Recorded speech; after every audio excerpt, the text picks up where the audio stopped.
de ellos.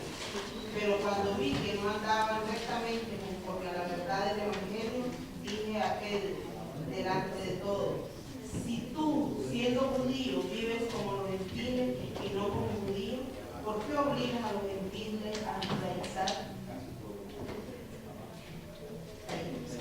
Gracias. Mire la pequeña exhortación que le da Pablo a Pedro. Pedro era apóstol de quién, hermano? De los judíos. Entonces llegó, hermanos, a Antioquía y se encontró con gentiles convertidos. Y él vivía con ellos, hablaba con ellos como que fuera gentil, comía con ellos como que fuera gentil. Hacía muchas cosas, hermanos. Pero cuando vinieron los judíos, los ortodoxos, dice que él se apartó de ellos, como que dice, debo apartarme de esto porque estos se van a enojar. Entonces actuó de una forma de hipocresía. Y Pablo no resistió eso y tuvo que regañarlo públicamente. Yo pienso, hermanos, que Pedro no dijo nada, Pedro se quedó callado. Aceptó, hermanos, que se había equivocado. Pero según la Iglesia Católica, un papa no puede equivocarse, porque es dirigido por Dios. Cada palabra que dice un papa es dirigida por Dios, porque es la voz de Dios. ¿Usted me está entendiendo? Y como es la voz de Dios es la que vale. Voz de Dios y no de hombre, le gritaban. Entonces significa, hermanos, que si Pedro se equivocó y fue exhortado por Pablo, Pedro no era falible, era infalible, se equivocaba. Era otra cosa que le quitaba a él el título para ser papa. Note que en la Biblia yo no encuentro, por lo menos yo no he encontrado, si usted lo ha encontrado, digo, pero hasta este día, leyendo la palabra, nunca he encontrado una exhortación que le hayan hecho a Pablo. Ninguna exhortación, porque ese hombre fue recto en todo lo que hacía, predicaba con autoridad, enseñaba con autoridad, se conducía, hermanos, en una forma que nadie lo podía señalar. Sí lo acusaban de hereje, lo acusaban, hermanos, de alborotador, lo acusaban de otras cosas, pero todas esas cosas eran mentiras. Pero cuando hablamos de hipocresía, Pablo no era hipócrita. Entonces se mantuvo él, hermanos, en esa posición de que él fue infalible. Vamos a decir que a través de la palabra no encuentra, por lo menos yo no encuentro a alguien que le haya llamado la atención a Pablo. Por supuesto que sea un hombre de Dios. Entonces tenía más prioridad Pablo, hermanos, para ser papa que Pedro. Veamos, una más. Pedro fue martirizado en Jerusalén y fue crucificado boca abajo, porque él dijo que él no era digno de morir como había muerto Cristo. Entonces Pedro fue martirizado en el año 64. Todavía no se había levantado, hermanos, el alboroto que hizo César, donde acusó a los cristianos de que ellos habían incendiado Roma. Pedro murió antes de eso. Entonces Pedro muere en Jerusalén en el año 64.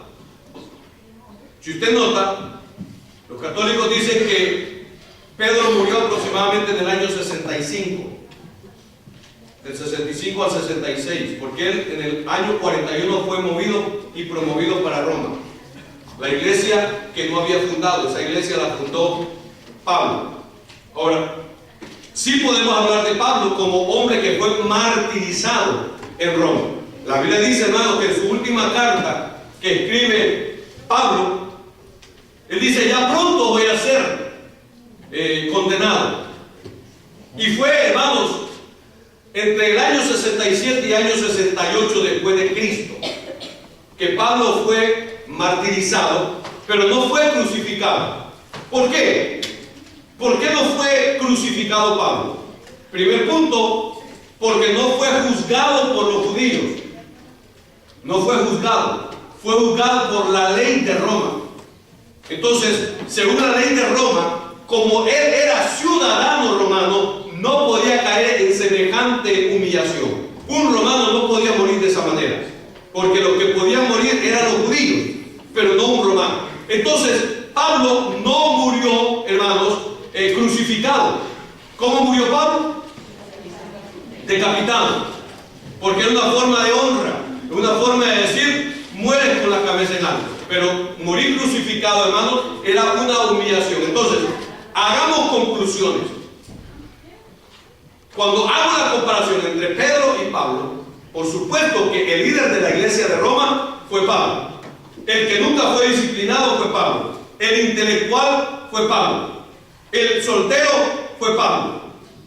Lo siento, Pedro no tenía ninguna de esas cualidades que son exigidas para ser papa. Para ser papa tiene que ser soltero.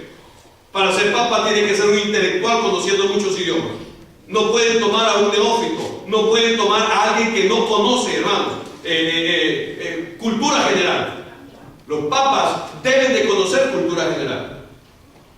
Mientras, en el caso de Pedro, es simplemente, hermanos, ¿cuál fue el mensaje que trajo Pedro a los 3,000, a los 5,000? Él testificó lo que Cristo les había dado.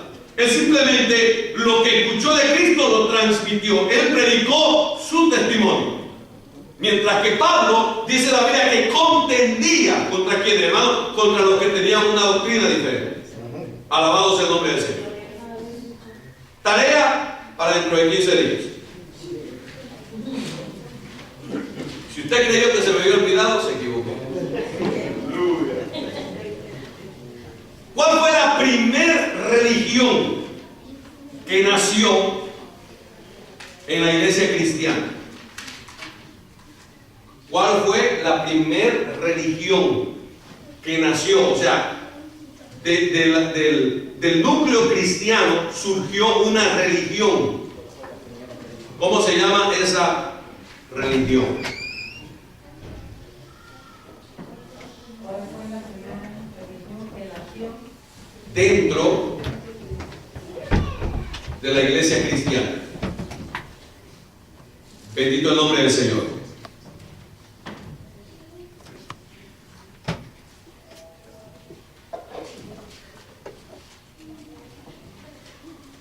Póngase de pie.